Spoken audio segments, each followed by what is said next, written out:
Everyone needs a website. WordPress, Wix, HTML, Joomla, Dreamweaver, Squarespace, Google, on and on and on. What do you do? Join us on today's Straight Shot Marketing Podcast, coming right up after this. Welcome to Straight Shot. Marketing is everywhere. It's around your life, from what you eat to what you wear and where you go. It is a vital part of any and all business. Let's discuss the world of marketing and business as it influences everyday life with the staff of Atlanta marketing agency Reformation Productions and guests as they give it to us straight. Get ready. Take aim. Steady. Welcome to Straight Shot. Hello, straight shooters. We are joined today by a very special guest named Frank Scott. Hey there. Hello. He is a webmaster extraordinaire, UI UX project designer, whatever he is. He's a bunch of everything. Welcome, Frankie. Thank you for being here. Thank you for having me. So, web design. You've come to the right place. You're confused. You don't know what to do. Welcome. You're in the right place. We've got 3 web folks here. You've probably seen our work, just to name a few examples. I have worked on the Napa Auto Care's website as well as Label Village. Frankie here on Dick's Sporting Goods and X Bowling and a myriad of others.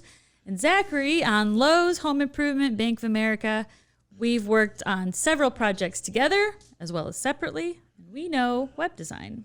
Yeah, it's one of the most important things that we do for our client companies. Number 1 is brand development. Number 2 would be consumer targeting. Then number 3 is web development, which actually should be referred to as digital since it includes apps and so much more nowadays. Yeah, and it seems like you can log online or see web commercials, and there's tons of places tons of resources out there to build your own websites and have websites built. So, Zachary, with all of these resources being put out to the internet, tell me, why are websites and web design so important to begin with? Well, there are several reasons why the web is so important, and it is. No mistaking that. The web is very, very important. It shows viability for a company. If you don't have a website, people want to know why you don't have a website. Not having one makes them second guess you in the marketplace. Maybe you're not a real company. Maybe you're an upstart or a scam. That happens a lot. Same thing if it looks cheap, poorly made, or thrown together. It is the second part of the customer experience. It is the first place that people are going to go after hearing about your business. It is your home on the internet. It's the hub. It's the center of your company's digital universe. It's attached to the company's overall communication universe. Everything points to the website, and it's your real estate and therefore your responsibility on the web. In regards to, websites and apps and everything, buzzwords abound. Okay, tons of buzzwords used in corporate America. And a lot of these buzzwords can confuse business owners. So let's talk a little bit about some of the latest buzzwords that are going around for our business owners, UI and UX. UI designer and UX designer are both terms that are born out of the growing importance of web design, hence the name of this episode, UI UX, the importance of web design. Again, because it is your home on the internet and it is so important that you need to take care of your home. At first, the UI UX were thought to be different approaches, different web development philosophies. UI stands for user interface. It was a buzzword first.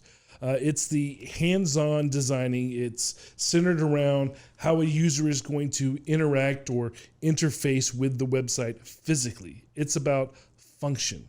What happens when a user changes screens or clicks a certain button? What buttons or elements need to be where? And it focuses on presentation and operation and the 3 W3C compliance of a website. Then UX came later and was thought to be different, human-first design philosophy. However, since that time, it has been agreed upon by the powers that be in most circles that it is simply the bigger picture of the overall design process. UX is UI plus all the additional things that is necessary to make your website good. It is a big picture view of the process. Its primary goal is that the user comes away from the website with a positive experience, with them getting everything that they needed to become a customer of your business. It determines to meet expectations, enhance satisfaction, encourage loyalty, and ease of use, focusing on strategy, content, and what all of those elements mean to the user. It ensures business needs and user needs are connected. Now, at larger firms, these are defined roles within the firm, all working within the process. They have to do with different skill sets that are involved in the various different stages. You can be in UX and not be a programmer or physical designer. You can do, research or do testing and work on flow and that sort of thing. UX is concerned with the overall goal. What are the pain points? What would make it easier? They are crafting and designing the experience, not necessarily the interface itself. UI is more focused on specifically on how does this go on this screen? What's the most important element on this screen visually? They are designing the actual interface using all of the homework provided by the UX designer. Now, in larger firms or projects, these roles are split up amongst different people, sometimes several people. For smaller projects or firms, these roles tend to overlap, and you can work in UI and UX at the same time. For new projects here at Reformation, we typically go through these stages. Number one is development. We answer any questions, which is why, what, how, where, who, right? And then we seek to understand the users based on their targeted consumer profile. What are their goals? What are their needs? What are their wants? What are their desires? Then we construct the different wireframes for what that's going to look like, okay? And then the second phase would be design. That's where we ensure brand compliance, that we have consistency in message and presentation with the website, as well as any of the other tools that have been made in the company's universe. It goes through copywriting and it goes through visual design. And then thirdly, it goes into programming. That's where that design is turned into little bits of code and makes to where people can actually see it function on the internet. Then it goes through testing to make sure that everything that was programmed works appropriately. And then, of course, the last thing that we do is we worry about the hosting of the site and then maintaining it as things constantly change moving forward. Yes, there are a lot of steps that go into creating websites and apps. And sometimes these steps aren't always in sequential order. No, they can jump around depending on who the client is. If the client already has an existing website and you're only working to improve it, then you wouldn't start back at the very beginning of the stage. So yeah, it's very flexible, but generally speaking, those are the steps. Yeah, there's back and forth and there's reviews and there's re-edits and things. Okay, so we're going to take a quick break and pay some bills. We'll be right back after a few words from our sponsor. This episode of Straight Chat is brought to you by Tresta. Tresta is a business phone app for your iPhone or Android that allows you to activate a business phone number instantly and make and receive unlimited calls and texts right from the smartphone you're already using.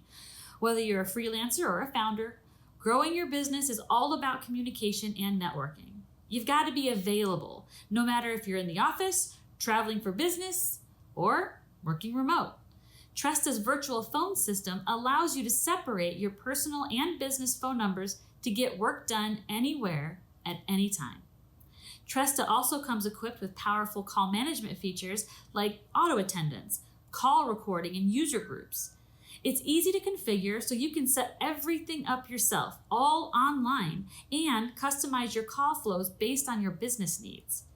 Tresta is the best phone system for small businesses and entrepreneurs, whether you just need a business phone number or if your team is ready for a complete business phone system. It's just $15 per user per month and comes with a 30-day free trial, so you can see if Trusta's virtual phone system is right for you. Communicate smarter and more efficiently from anywhere with Trusta. Start now at trusta.com/straightshot. That's TRESTA.com/straightshot, all one word. This episode is sponsored by RIMS, a global organization dedicated to the profession of risk management.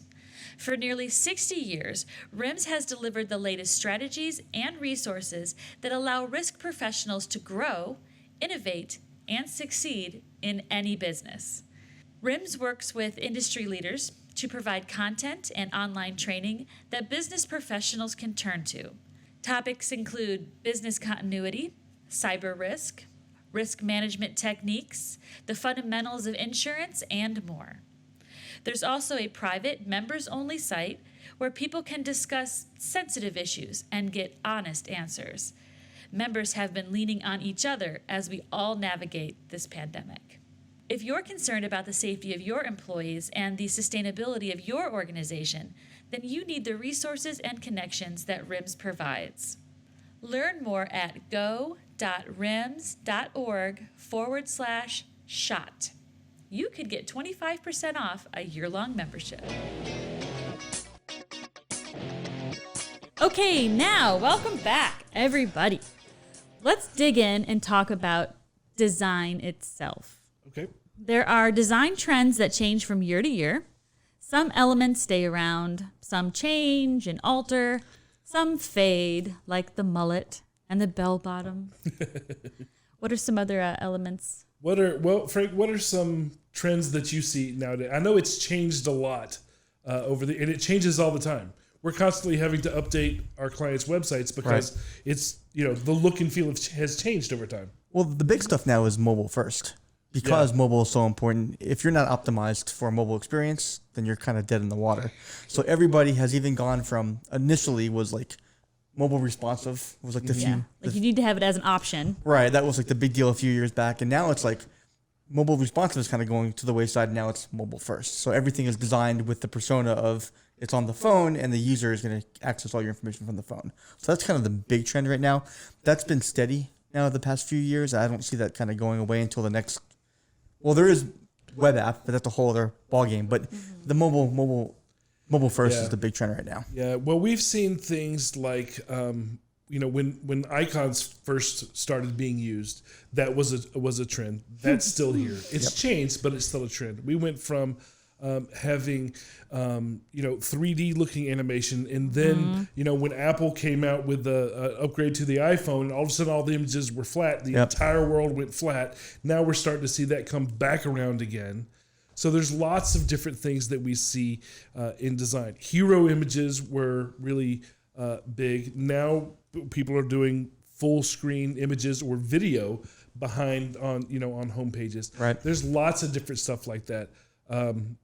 Parallax was really big just a couple of years ago. That was all the rage. Yeah, that's the background image. And when you scroll and then you have animations that come in. Now there's a tendency to do subtle animation. There's animation that is so slight that it barely catches your eye. All micro interactions. That is the next big thing. Yeah, and I feel like the actual size of websites, I mean, like the physical real estate of the eye. That's because monitors have gotten bigger. But I think, now we've got hero images that stretch from one side of the screen completely to the other.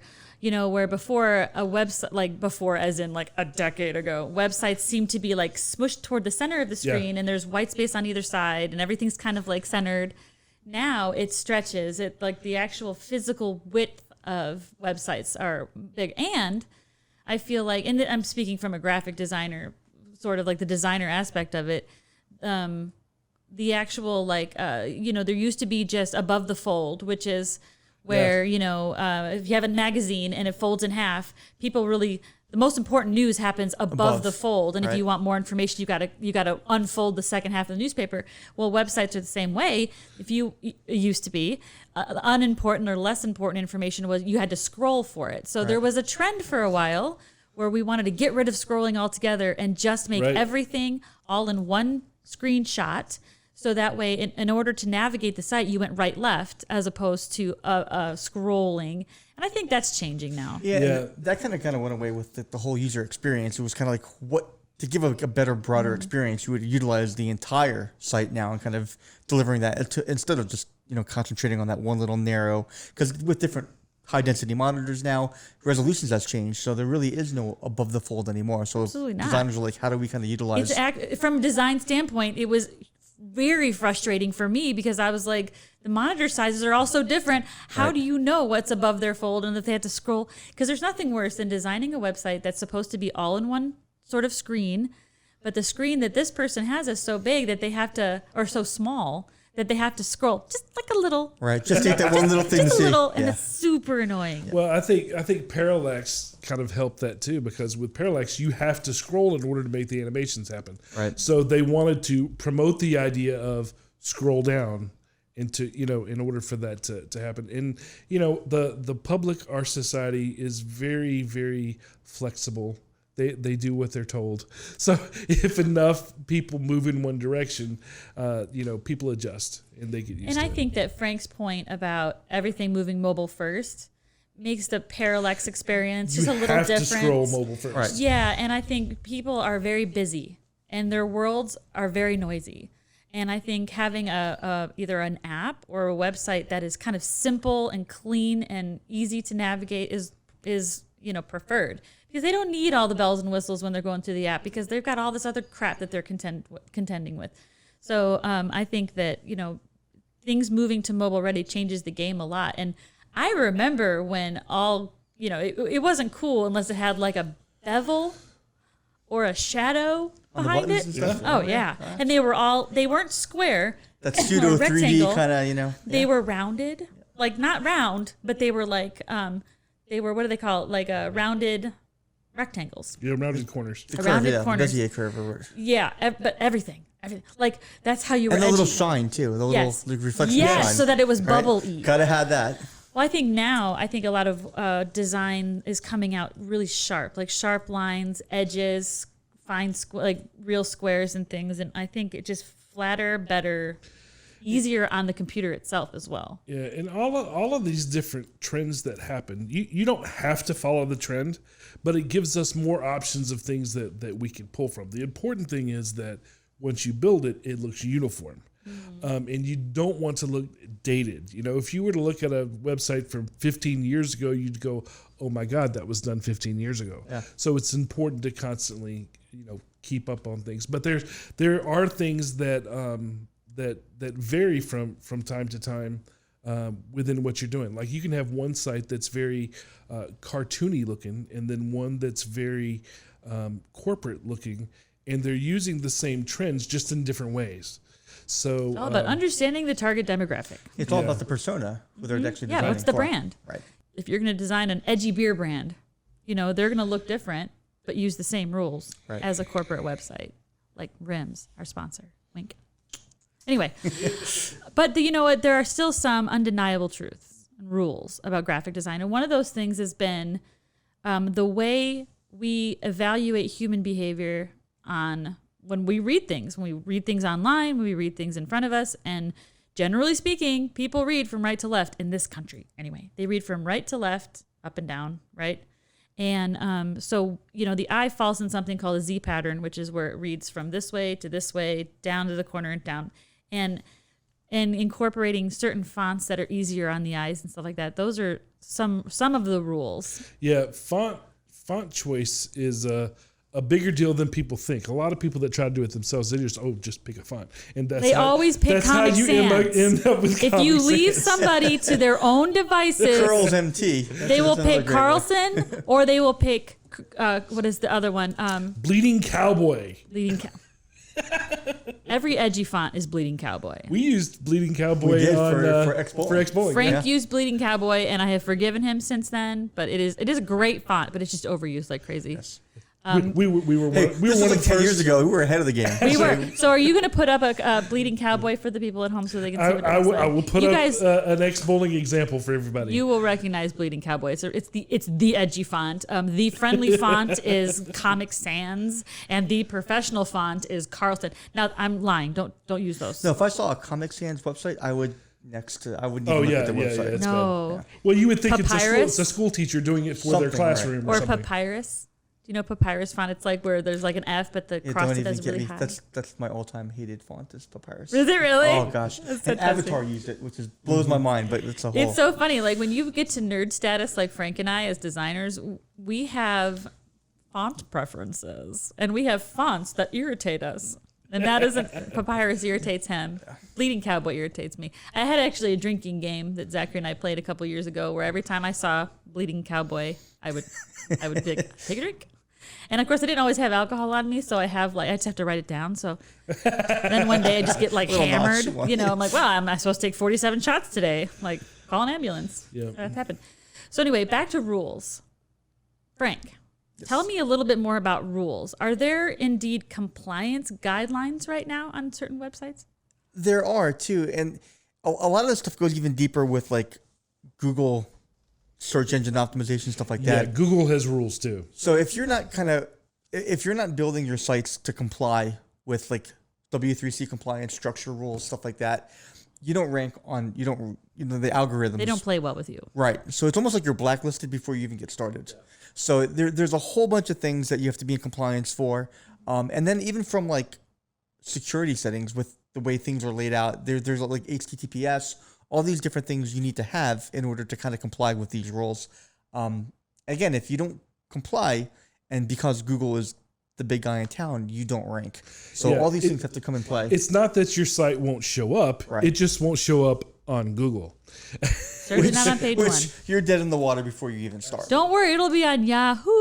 Well, and SSL certificates, you talked about Yes. HTTPS. Yeah. Used to be, and I'm talking like 2 years ago, it was optional. Right. If you were going to take a credit card, you had to have it. Had to have it. And then Google, Chrome, and all the other browsers decided that if you did not have a SSL certificate, they were going to tell the whole world to be scared of your Yeah, website. this site is Yeah, not. Absolutely. Your site is And officially so- not secure. So What- if you guys have ever seen a website that's not secure, or if your web designer has ever told you that your site is not secure, that's what they're talking about. So what that's done is that's made it where us as designers, we don't have a choice anymore. You have to have an SSL certificate. That's not a cost that you can avoid, because if you avoid it, it will be flagged and people will go, well, what's wrong with the site? They're going to steal my information, whatever. And even to go a deeper layer, take the accountability of being worried about not being a secure site.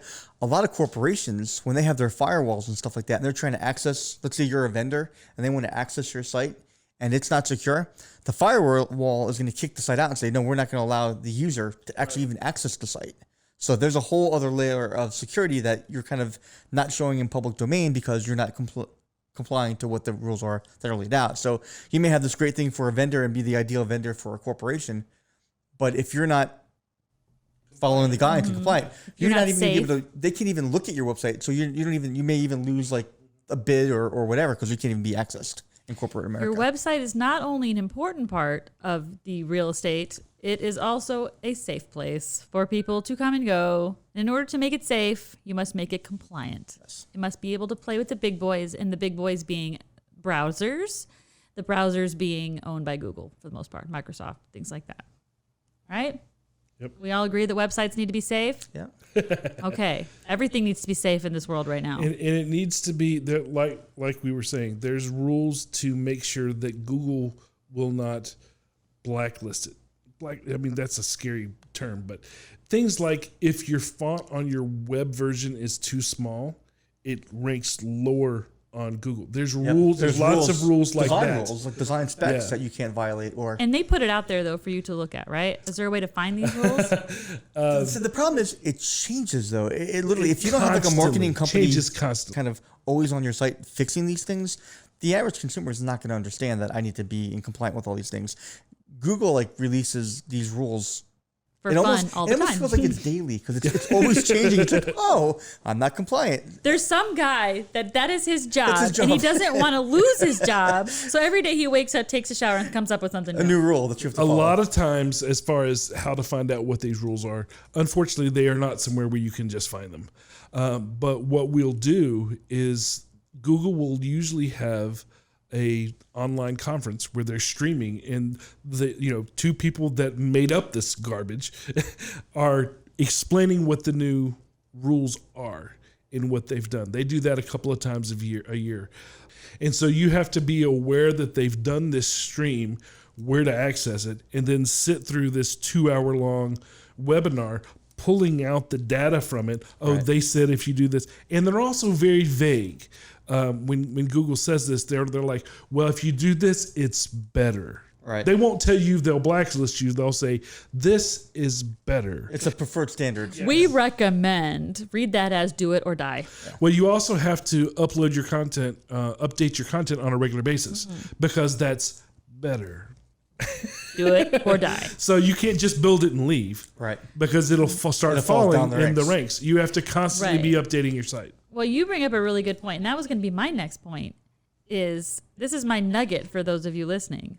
If you are fortunate enough to already have a website, it's not enough to just have it, make it one time. I've had a website built, I'm good, and let it coast. You cannot. It's a living, breathing thing. It needs attention. It needs. You need to touch it all the time. You need to do something to it all the time. Keep it fresh. Keep updating and refreshing the content on it, as well as making sure that it's just relevant and current as far as the trends and everything. It's on trend. You don't want to have an outdated website, especially if it's not representing your company right now. The consumer too, they can pick up on it pretty quick, especially with design. Like they don't necessarily know design, but they can tell you when it's really bad design, or can they tell you when they're going for information and it's the same stale information. Right. They won't come It back. hasn't And been that's the updated. user experience. That's the UI UX part of it. Is the interface dictates what the experience will And be. we've all seen with COVID, we've all seen every single company that wanted to be relevant during the pandemic had to update their site to mention the fact that there was a pandemic going on. So if you just put up your site and left it there, then people are going to want to know, are they open during COVID? Let's go to their site and see. And they have no idea. Another thing that is timeless rules-wise is design. So Frank, talk to me a little bit about what makes a good design. This can go on for hours. There's so much. It's okay, we're going to edit this later. So There's so much, and the biggest thing that I would tell my clients too when it came to design is to kind of remove the emotion out of it. It's not you're not designing for yourself. You're designing for your consumer. That's huge. And that's huge because a lot of times, what I think is cool, and I may want all these bells and whistles, but when I put that in front of the consumer, it's completely irrelevant to them. They're not looking for that. These be cool and these cool animations, but if it's not suited for the user to get the information they need, it's irrelevant. So being able to, for me, the very first thing for design is taking the emotion out of it. And now when you say taking the emotion out of it, what you really mean is your own emotion out of yes. it. Personal It doesn't mean preference. that your website is not emotional Correct. to the buyer, to the consumer, to the person visiting the site. But you as your own design self, don't put your own emotion. Yeah, it's able to separate myself from the design and say, I'm going to do empathy for what the end user is. What I like may not necessarily be what the user likes.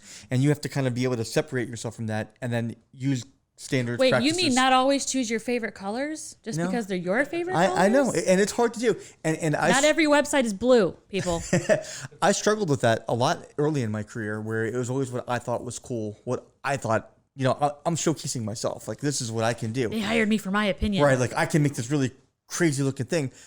But in the end, it's like, well, that's all great and all, and I'm glad you can do that. I'm glad I can do that. But when it comes to the end user, it's having the empathy for the end user. And being able What to are they separate. trying to get out of going to your site? Correct. They're there for a reason. They're not there for the showcase of you and how you design. It's not your portfolio they care You about. know, I've told clients there's two things. One is I've told them the same thing that you just said, which is this website is not for you.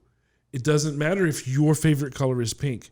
What matters is what your actual customers think. So that includes not just the designer, but the owner as well. Because a lot of times they'll want to do things according to their preferences. Correct. And I tell them, you are no longer the boss here. The brand is the boss. The brand tells us what to do, and that's from the consumer profile that we've developed. It's a huge thing to kind of Sure. to get a consumer or your client to say, "Hey, it's not about you anymore," and I don't want to say I don't care what you like, because their input is important, but It takes maturity to understand that. it for does. Sure. You have to really accept that. Okay, this isn't not about me, and it's time to remove myself from that, and I'm designing for, because ultimately it's going to help your business. That's what you're there for. Well, the same thing happens with us when I have people, that they come to us, they want to work with us, they want to see examples of our work. And I'm like, okay, these are examples of our work. And they showed the breadth of our work, because not every website we design are you going to like, because it wasn't made for you. We have one that we made for a daycare that's very cartoon, very kid-friendly. It's got jumping dolphins. It's got all this stuff. That is not going to appeal to a lawyer. Right. But it shows the breadth of what we can do. We can do something that, we've done lawyer websites that are very, corporate looking. And then we've done some that are, more fantastical, if you will. It depends on who the audience is. Mm-hmm. So when you're reviewing a portfolio, you have to keep that in mind too. It's not that this is bad. It just wasn't built for you. Right. And that's why I think customer research is so key, because you Absolutely. really want to know who You were your singing client. the song of my people. Seriously, like that user persona. It is all about that user persona. Like anything we do when we're going to design apps or corporate enterprise software, everything comes down to making personas. And I may have 50 different personas on the mom next door, the Billy down the street, the 65-year-old retired Absolutely. guy. It's always being able to cater to those needs and separating out, still having the big picture in mind, but separating it out and purely designing for that particular persona, and always knowing the audience and always have research to back it. So you're always dealing with data-driven decisions. So you're not there's no guesswork. You always kind of know who your audience is. No guesswork. No guesswork. That's the thing that's so important that we talk about a lot on the show is brand. If you have a brand, if your company has a brand, then all of this should be a lot easier for you. Right. Spend the money, take the time, Do the homework. do the research, do the upfront stuff to know who your company is, who your audience is, not you, not who you want to sell to. Who are you actually getting, making transactions with? Who are these people? Who are you? What does the company look like? What does the company sound like? Once you have determined that brand, allowing the design to shadow that is much easier than accidentally getting your own emotions up. But I like blue, but my brand says it's green. I guess I'll follow the brand. Yes, you should always follow the brand. Yes. That's why the brand design books, brand standards, books? all that stuff. Mm-hmm. That's why they exist. Right. To Make take your the job guesswork out of it. easier. I mean, Right. if you do the work up front, it makes everything else a lot easier, and it helps you with checks and balances so that you don't let a little bit too much of your own personality seep into the brand. Yeah. And, as far as good design goes, there's a lot of things, like you mentioned the Z pattern. The fact that in the United States, we read from left to right, up to down. In China, that's not the case. But here, and so your eye naturally follows certain patterns. And so we're going to place things in certain places on the site according to that pattern. You don't want it to be, too jumbled where there's too many things for the eye to focus on, because that can contribute to bad design. Right. So good design has a very, uniformed focus point. It speaks directly to whatever it is you're trying to communicate to the viewer at that time, and it's laid out. And so, when we used to do print advertising, you remember newspaper? I do. Back when we used to do that, one of the things that we would tell people is, don't be afraid of white space. People like white space. It helps you to breathe. You can't put too much in web design either. Too much on a page, or people will. It's not pleasant. They'll want to keep going. So. All of that, that's why we go to art school. That's why you learn, the fundamental elements of design so that you can make it aesthetically pleasing to the user. Now, all the elements are determined by the user, but there are some very basic art principles that you have to know as a designer. Yeah, there needs to be a visual hierarchy on everything and a really clear call to action. So I mean, if you're missing that, then you're missing the boat on your website. I mean, that visual hierarchy is going to determine what you want that visitor and what succession you want them to kind of view your material. And always having that really clear call to action and driving that end user to do the things you want them to do. If you have stuff all over the screen and you're not allowing the layout to breathe, and there's 25 different call to actions and multiple fonts, you're not giving that user the clear direction to kind of do what you wanted them to do and why they're there to begin So with. visual hierarchy almost sounds like a buzzword. Can you explain what that means in layman's terms? So the importance of it's the importance of what you want the end user to focus on order. first. Yes. So like when we're designing apps, if we know like the call to action is to get the user to sign up for an account, then I want to make sure from a visual standpoint and from a content standpoint, I'm putting all the things in front of the user in a succinct order that's going to drive them to the call to action. Right. I'm always going to make sure that I am leading them down the path. It's almost like Disney World when they're on a ride and they're seeing the same thing. Every user is seeing the exact same thing at the exact same point in time that it's set up for that. So everyone has the exact experience. But Disney has it set up where they want that user to see everything they want them to see. Same thing with web design. I'm going to set up my hierarchy of visual, call to actions, and I'm going to set it up and I'm going to lead them on that ride and drive them down to everything I want them to do, and have the ultimate end goal is to click on the call to action button, type in the field, whatever I want them to drive to do by visually driving them in that direction. Yeah, there's copyright things related to that. The headline is to grab your attention. It's not to inform you. It's to grab your attention. Once you have their attention, the paragraph is where you inform them. Correct. But so there's different purposes for different things, and it's important that you understand that, because if you try to give everything away in the headline, there's no reason for them to read the paragraph. So there's certain rules and rules, fundamentals of design. You're leading them. You're leading the user down to the ultimate. Exactly. You're telling them the path that you want them to follow. And I think subliminally, we don't say read this first. Right. And I think too, along with the psychology of how the eye falls, where people find their interest, and also art school, knowing, what certain things are. I think there's also guidelines now on layout of websites in particular. Apps are a little different because apps can be all sorts of things, but there's tends to be tradition, like where contact us traditionally is, or where the social media buttons might traditionally be on a website. And I think people have come to kind of expect, if I'm going to look for the contact us button, assuming the call to action, the telephone number's not right in front of you. If I'm going to look for a contact us, chances are I'm going to go high right. Yep. Or Top I'm going right to go corner. all the way down to the footer. And something. it's the bottom right. Right. And so now you can get really fancy with your website and you can make it all sorts of really artistic and creative. But if you hide where people traditionally go to look for that contact us or about us or, those types of button, home, people click on the icon to go home. If that is not a hyperlink to your homepage, they will be clicking or trying to click on the little icon in the corner of the page is not going anywhere. Yeah, People are going to get frustrated. And that's unsaid now. People don't, it used to be in some sites, they still do, where they have home, but most people know nowadays that if you click on the logo, It's going to take you home. it'll take you home. You've got savvy users. These are people, the generation of It's just because that's the way things have been made. Yeah, but then it also goes back to that becomes almost like a compliance rule, Right. where if you have to have that index.html, your homepage on that logo, it's one of those things where, if you don't have that, Google sees stuff like that, and that's you start going down the... Yeah, because Google knows what people have evolved into. And I think, we've got these savvy users now who just know that if I click on the logo in the top left of your company, it's going to take me back to home. And Google says, yeah, people know that you need to do that. And if you don't do that, it's not recommended. But it also goes back to, again, experience. Mm-hmm. We've conditioned people to where it creates a good experience where now by default, by nature, like riding a bike, they know I'm going to hit that home button or that logo and I'm going to go home.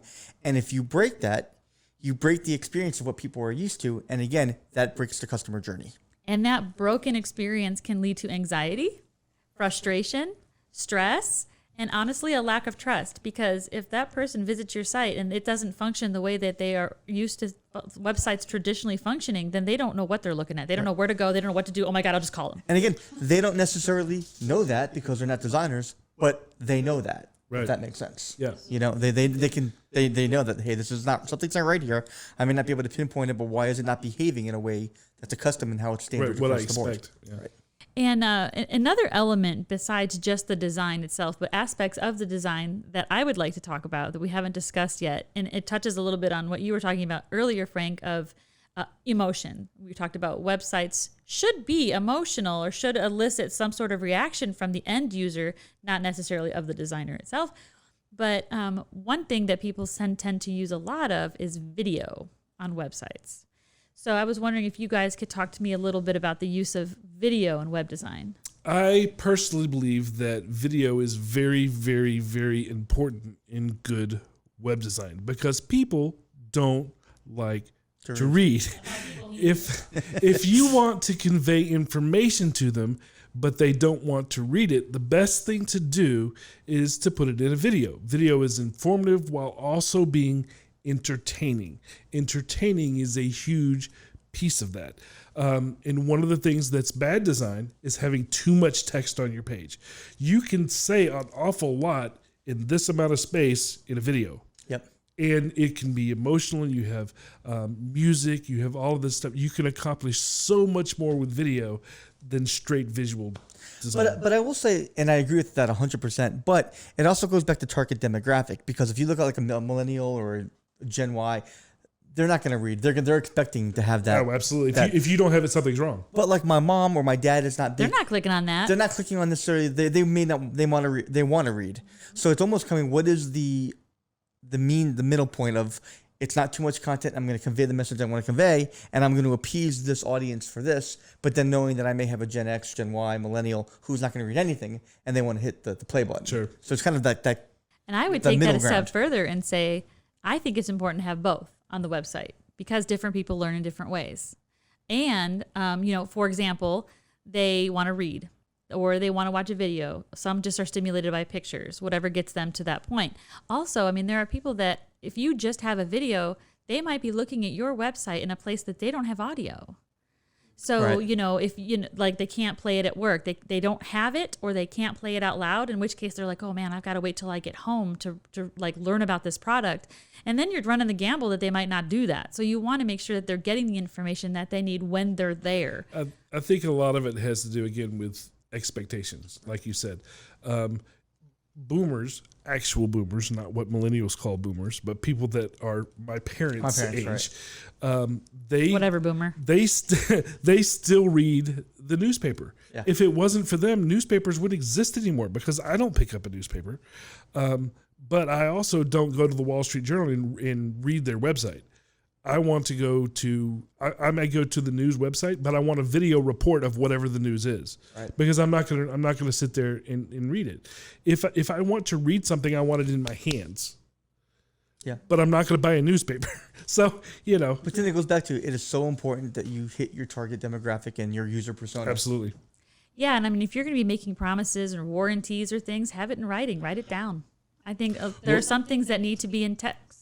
Right. I think if you're going to have promises made, warranties, guarantees, things like that, that should be also at least in writing. Yeah, you can't make a website that doesn't have any text. Yeah, you have to have some text. Which actually, that used to be a trend, actually, having where you go to a homepage and it's just a video there. That's not cool. But again, Google, the powers that be, says, hey, we can't index just the video. Right. You have to have some stuff for Google. Right. Yeah, they're little spiders or whatever. Even when it's YouTube has gotten a little bit better because you can actually have the synopsis of the videos now, and because Google, they're all connected, it kind of can pull some of that. Yeah, they do read video differently now. Right. But so still, you still need something. You should have at least enough text copy there to satisfy the main elements of what the video is about. Right. And then the video itself can go into a deeper dive. And video also does something that's really great. It can evoke emotion easier and more quickly through video to evoke emotion for the people watching. It really is a no-brainer nowadays. It's the most communicative tool that we have on the internet. It incorporates multiple senses, reading, you can't taste it. But I don't know, dude. Have you ever sound, you ever watched a Wendy's commercial? With the steam, it makes you That. salivate. Can you taste that? I can taste that. It makes me jump in the car because I can taste it to go get it. Mm-hmm. Yeah. But yeah, it really does just make sense to me you have to include video. It's like the guy from SCORE last time we were here. He was talking about if you don't have video, you are completely missing the boat. And not only can you use it on your website, but you can share it use it on social media. Yeah. People can share it. You can take one video shoot and use it for your television commercial. I mean, there's so much that you can do. Well, provide the virality. Yeah. The factor to get it out there in a greater. Absolutely. Everybody wants to be viral. Yeah. Make it be for something that counts for once. If a picture is worth 1,000 words, 25 frames per second is worth a lot of words. Absolutely. Like Zachary said, it's very shareable and it's universal. You can put it on your social media. You can put it in your website. You can use it in lots of different ways, whatever creative way you can think of. So it'll reach more people and get farther. Now, talking about video, what are your opinions, gentlemen, on people shooting stuff on their iPhone and then having a professional camera crew come in? It all comes down to the passion is in the mix, is what they used to say in the music business. It all comes down to your skill. Your tool is not really your tool can problem. matter. Depends on what phone you have. It also depends on what it's capable of. Absolutely right. I have a camera that is worth several thousands of dollars that I don't use in the podcast studio. In the podcast studio, I have several 4K cameras that are this big. They look like iPhones because they are. And it's perfectly fine for what we're doing in here. Right. Social media, video, it's fine. It's the skill in how you stitch it together, knowing how to edit, knowing, how to frame up your shot, knowing all of that stuff is what matters more than the tool. Now, that being said, you have to have the tool for the job. I would not go to shoot a commercial for television or a movie with an iPhone because the iPhones are perfectly applicable to this particular situation, but they're extremely limited when it comes to other situations. So you have to have the right tool for the job. But, there's people that hate on folks for using iPhones, but iPhones shoot 4K. If that meets your requirement, go for it. Although I will say, we definitely lose the cool factor. Hey, we got the camera, we got the film crew out here. We all got the iPhones. We're gonna look at you like you're crazy. There is no prestige to showing up to a paid client shoot with an iPhone, and like a little tripod, and or like a Steadicam that you're just holding. Like basically looks like a selfie stick, and you're just like, no, we're good. Guys, this is totally worth the money you're paying. Trust me.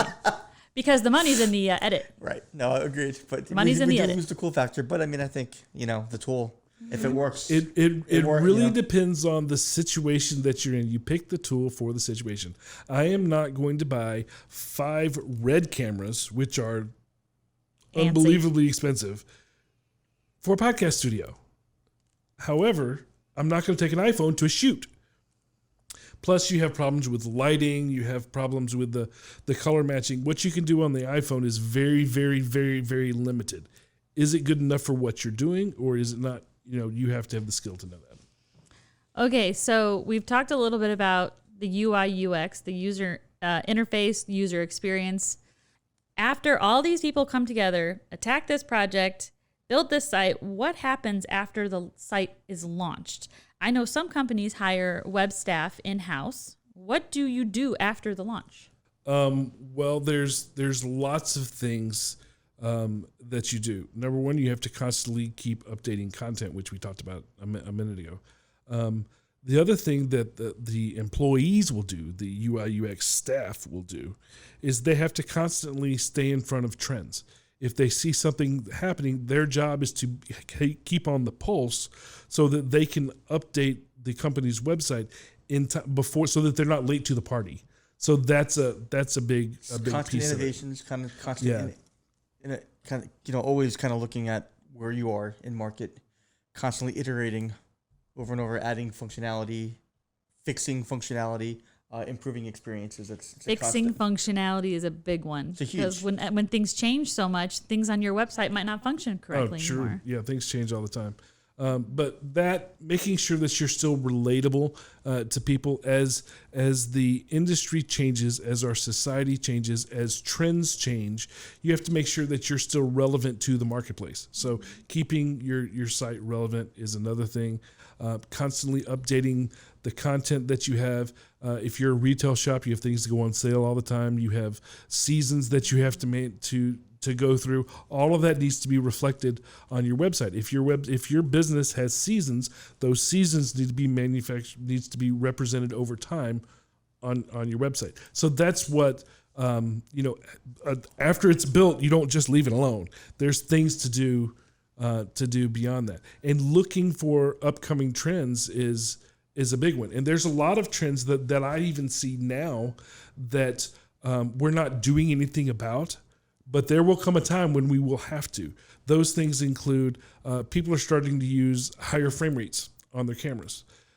So traditionally we shoot everything at 24 frames per second. Well, now you can start seeing people pushing the envelope with 60 frames per second on their video, which gives it this hyper reality thing, which has not been desirable, but it's starting to become more. So that's something that's coming. The other thing is audio search. I tell you, that is coming. We've seen the Echo and Alexa and all of that, where you can search the internet from your home using those devices. It's coming to the web experience. Yep. It's coming. That's a big thing. Like all of the design software packages that we do for app development or web development, it all has the voice enabled experience. Absolutely. To start being able to prototype in voice. So That's that is crazy. a huge thing. It was introduced about 2 years ago, like in a mass, like in a lot of the production suites that we use, and that's exploding right now. Is the voice, like what Zachary said, the search and all that stuff. Because you don't need the internet, the web anymore. Now you've got you don't need a keyboard. Everything. Yeah. You just talk. Lazy bones. Well, we call it progression. Yes. Evolution. But VR is another thing that's coming. Augmented reality. Visual, those are centered largely on the mobile phone right now, where you can make augmented reality through the camera. But all of our software that we programs that we keep to run the agency include the ability to do VR now. But the public's not there yet. But we know it's coming because they're giving us the tools to build it. So staying aware of all that stuff so that when it does come, you're ready to hit the ground running. That's a big piece as well. Can you tell us any other things, any other trends that might be on the horizon, Frank? The big stuff that we see is the augmented reality. I think personally, augmented reality is going to dominate the web space. I think websites, although they will be required, they're not going to be as relevant as being able to look in your glass, like Apple's coming out with the glasses where you can see headlines coming on the glasses through augmented reality, stuff like that. How do we innovate? How do we start taking it for augmented reality and doing registration through glass or hologram, stuff like that? So I think that's going to be the biggest thing to look out for. And again, I still think the web is going to be a component, but again, it's with progression, it's going to adapt into a whole other way. Technology changes things. Yeah. It absolutely does. And eventually we'll move. I mean, today we're talking about web design, but eventually, digital presence will grow outside of the internet. It's going to get blurring the lines really between what is now a digital experience and what is your everyday experience. A lot of people, let's see, how much do I want to talk about? A lot of people with the whole coronavirus thing think it's a cover up for a conversion to 5G. And if you don't know what 5G is, don't want to talk about that. 5G is it's digital and it's Big Brother and has a whole bunch of capabilities that scare the crap out of people. But it's I'm not saying that this pandemic is a cover up of 5G, but 5G exists and it's coming at some point. For those of you that don't know what I'm talking about, you can have a camera that's up in front of a bank and it can tell who you are through facial recognition so that by the time you get to the counter, they've already pulled up your account, stuff like that. Yeah. Things that you can't do now without a keyboard. And so they'll be able to, they're the cops in their cars.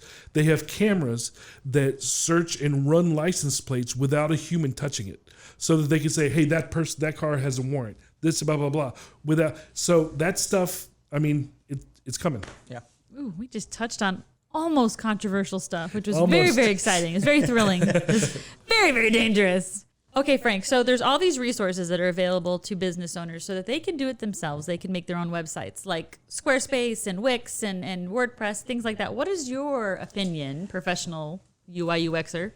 Don't ever use them. And the reason why, I mean, okay, they're there. People want a website. They want to throw it together. That's great. But again, I have a website. Did that accomplish my goal?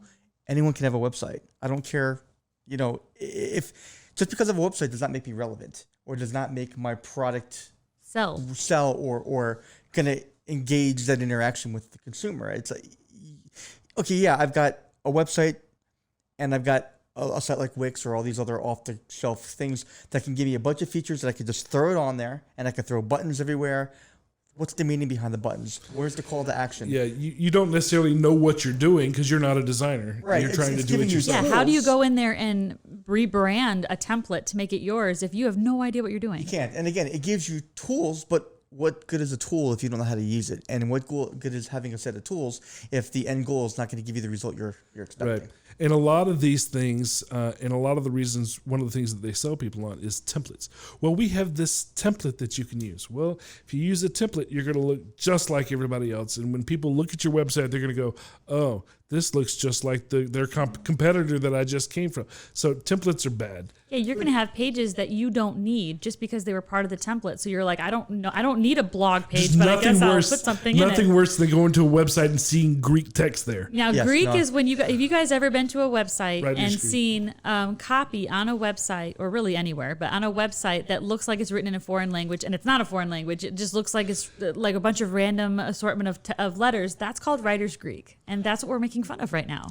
Yeah, but when you say template, I think it's really, really important for the audience to know and the consumer to know is your consumers. Okay, I may have a template, but your consumer is not a template. Right. Okay, It is not one size fits all. No, it's like that user has a persona and a reason for why they're buying your goods or services.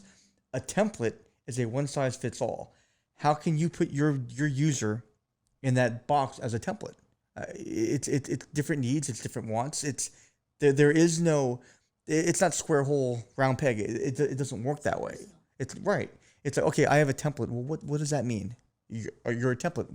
Well, how is that going to help? How am I going to sell my car or my business to you? Dude, I brought a size large T-shirt for you. Is that okay? Zachary, do you want a large T-shirt? And then hey, 19-year-old girl, a large T-shirt? Like, no, it's different. It's important to know your users are not templates. They are a persona, and they are there for a common good and a common reason on why they're visiting your site.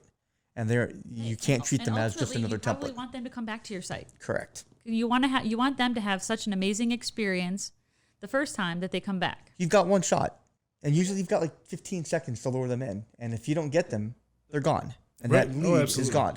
Absolutely. If you think about it from a dating perspective, they always say you get one chance to make a first impression. When you go on a date with somebody, what is that like? Usually it's one date or maybe like a half an evening. Because, by the first half of the evening, you kind of know whether or not you're going to excuse yourself to the bathroom and have your best friend call in some sort of emergency so that you can leave. That's never happened, I'm just saying. Or, you know what, I like being here. I like this experience. You have an entire date for that. Well, phone calls, if you've ever had anybody make cold calls, the window is a lot shorter. Okay, you know what? I'm going to give you 5 minutes. You have 5 minutes to tell me why you're on the phone with me, or else I'm gonna go. Websites are even shorter. People's attention span, there's so much available to people with Google. I mean, I can find your goods or services just by Googling, and I can find you and all of your competitors just by Googling. But if I land on your site, you have 3 seconds to make sure that I'm in the right place and that I'm with the right company and that I don't need to go back to Google to try to find another company. And it goes back to how is a template going to fulfill and take care of that need? It's Right. not. Well, the other thing, as far as those other tools you mentioned, Wix, WordPress, that sort of thing, is what it will do. What you can do with that in your hands as a business owner that makes really good chili is different than it would be in one of our hands. Now, because we know design, we could use those tools and make something better than you could. So it's not about the tool. It's about the skill that's behind the tool. I used to absolutely hate WordPress because of the limitations that you were given within WordPress. Now, since then, the platform has grown and there's a lot more flexibility that as a creative, I like to have when I'm designing something. I don't like to be put in a box where I can't do what I want to do. Yeah, CSS now, you can change that a lot. And a lot of those platforms are very limited in what you can do. And so I used to hate it, but now it's, again, technology changes over a long period of time. So now I can build it in WordPress if you want it in WordPress. Do I prefer WordPress? No. And I was going to say that's because, Zachary being somebody that knows code, that knows coding, that understands design elements, that does this professionally, how easy is WordPress to work in? Well, really? WordPress has a tendency to fight against what I want it to do. A lot of these templates, yeah. Which is why I still prefer to build things from scratch, straight from code. But there's also things that are available now, like, Bootstrap and things that are, in a designer's and developer's toolbox that is different than it used to be. But yeah, it's like having a Sawzall. Those elements you still need to know and design it There's out. There's no point in having a Sawzall or a monkey wrench if you don't know how to use it. So, sorry, go ahead. Well, go ahead. I was going to say, there's no reason to reinvent the wheel. If I've got Bootstrap tools to use, I'm going to use them. But as you still need a professional firm or a designer to know how to use them and how to apply it. And that's really the biggest point I think here. It's not that whether you're using these tools or whether you're not. The problem that I have is Wix telling people you can do it yourself, because you can't. Unless you are skilled in design, telling you can do it yourself is like handing a knife to a 5-year-old. You just don't do it. Because your website is too important for you to leave it to somebody that doesn't really understand what they're doing. Now, if you're first starting out and you're throwing a page up that says business coming soon or whatever, then that's perfectly fine. You have this idea for a business, it's not anything. But the second you start trying to make money with it, you need to do what's best for your company. And most of the time, your 13-year-old nephew is not the answer. Yeah, you wouldn't let your 13-year-old nephew make the chili if you're selling chili. You're going to let the person that knows how to make the chili sell the chili. But, I'd even say like those off-the-cuff kind of templated sites that you can do like a Wix and all that. I've used them before to try to do something fast. And honestly, I think there's a misconception that it's just this easy. I've gone in there and I've been doing this stuff for 25 years. I have a problem going in there and I don't know how to, because they're not user-friendly, and I'm looking for an experience and trying to get the things that I know they're not user-friendly if you want to customize them at all. That's what you're saying. Yeah, if you just want to go in there and blindly drop in what they tell you. Use their template, you'd be fine. Right. Yeah, but it's not, people think, I'm going to get this great website quick. Someone who's been doing it forever, I can't even go in there and make a great website quick because it doesn't give you the features that you need to give a correct site. Well, that's it. Wix will never be a sponsor. This podcast is sponsored by Wix. Probably not. But yeah, I would I would advise you to take all of those commercials that you see. You're on YouTube and they say, "Hey, wouldn't you like to use Wix Logo Maker?" Wix cannot make your logo because they don't know your company. So all of those tools, they're selling you. It goes back to the buzzwords. They're telling you things to sell you something. They're not necessarily what's best for your business. They're selling the idea, and that's about it. If it sounds too good to be true, it is. Yep.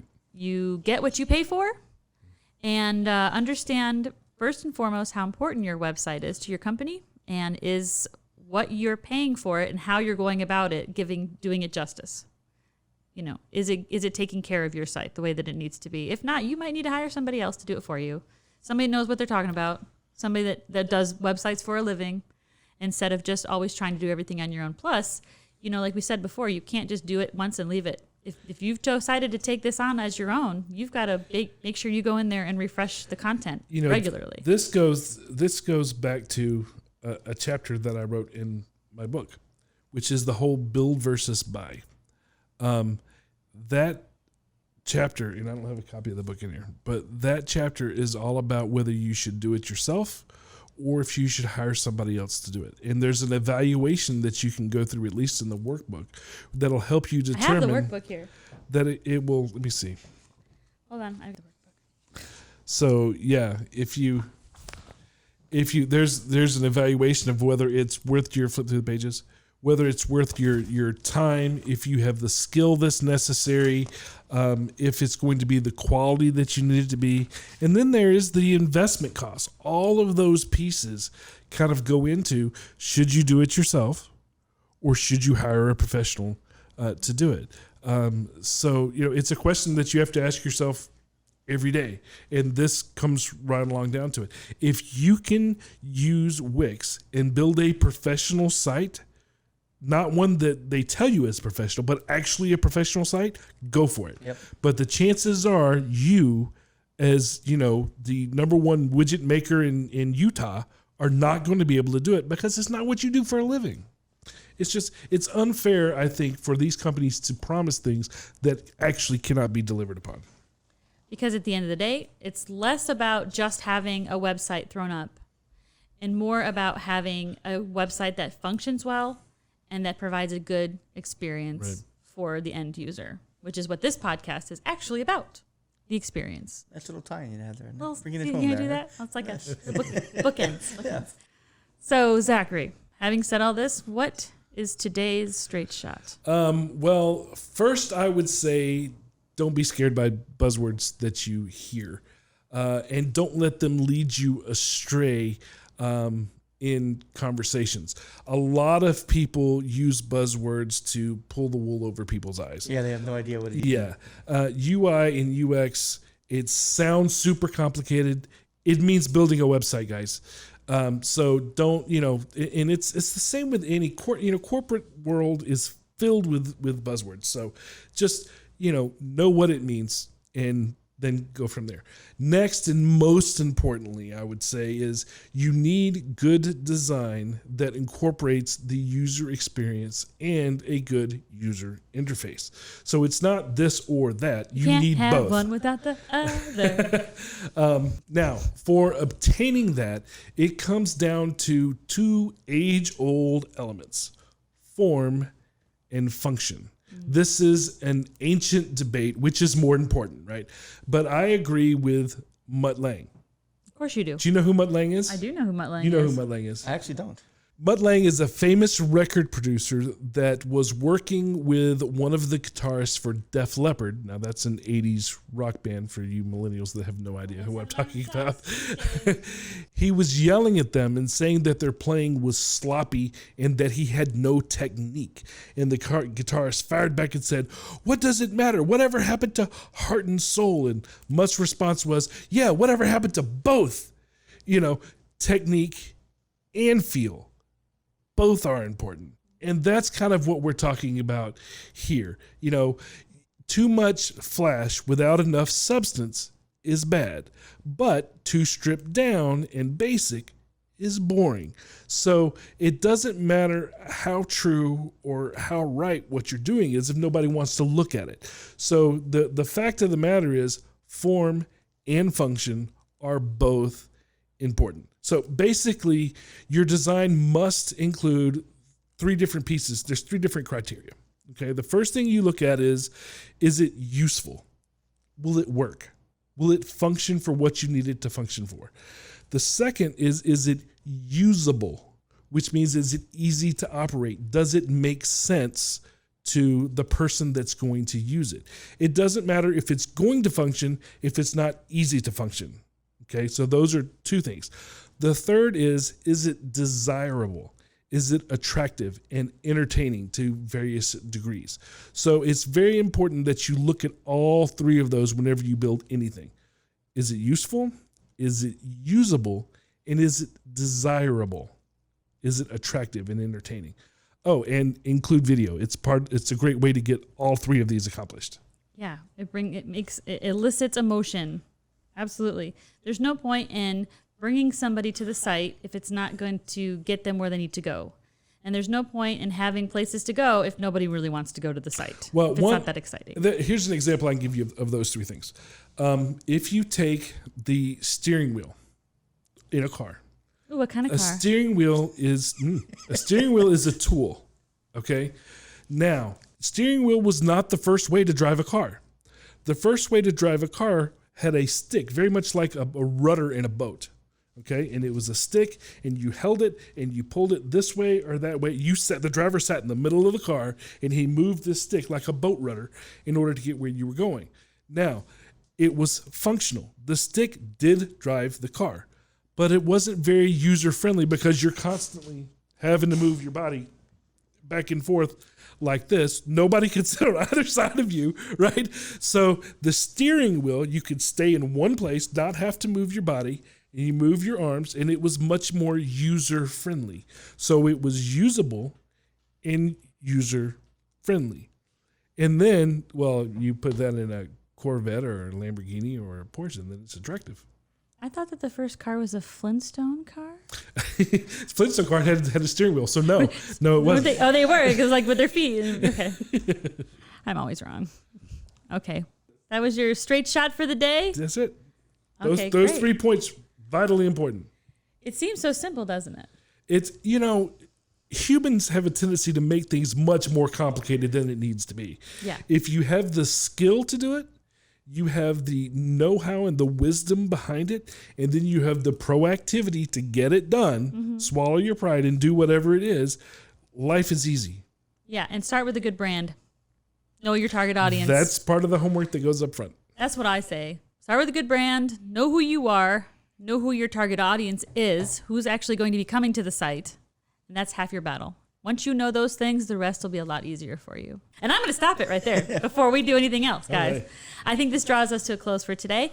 If you haven't already, please like and subscribe from wherever you are viewing or listening to this podcast. Pandora, Apple Podcasts, iHeartRadio, Stitcher, YouTube, Facebook, wherever. It really makes a difference in the platform algorithm police. So be sure to like and subscribe. Thank you very much. Feel free to reach out to us if you have any topical suggestions or if you'd like to be a guest.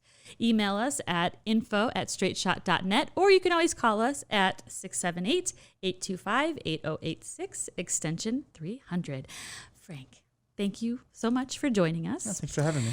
Again, on our show, in case you didn't know, Frank's a second timer. That's right. He was on the Star Wars episode. I was. You made me Whenever we have- legendary by making me an animated GIF in the office for Yes. playing with toys. Whenever we have super nerdy topics, we reach out to Frank. He's our resident nerdist. Yeah, thanks. So Appreciate that. you're a professional nerdist. There you go. That's what you are now. I can accept that. It's always a pleasure to have you in studio. Thank you, guys. Thank you for being here and showcasing your giant brain for us. And until next time, guys, bye. Bye-bye. Bye, guys. Thank you for listening. If you found this podcast informative, we hope you'll pass along our web address, straightshot.net, to your friends, colleagues, and business associates. And please leave us a positive review on our Facebook page at facebook.com/straightshot.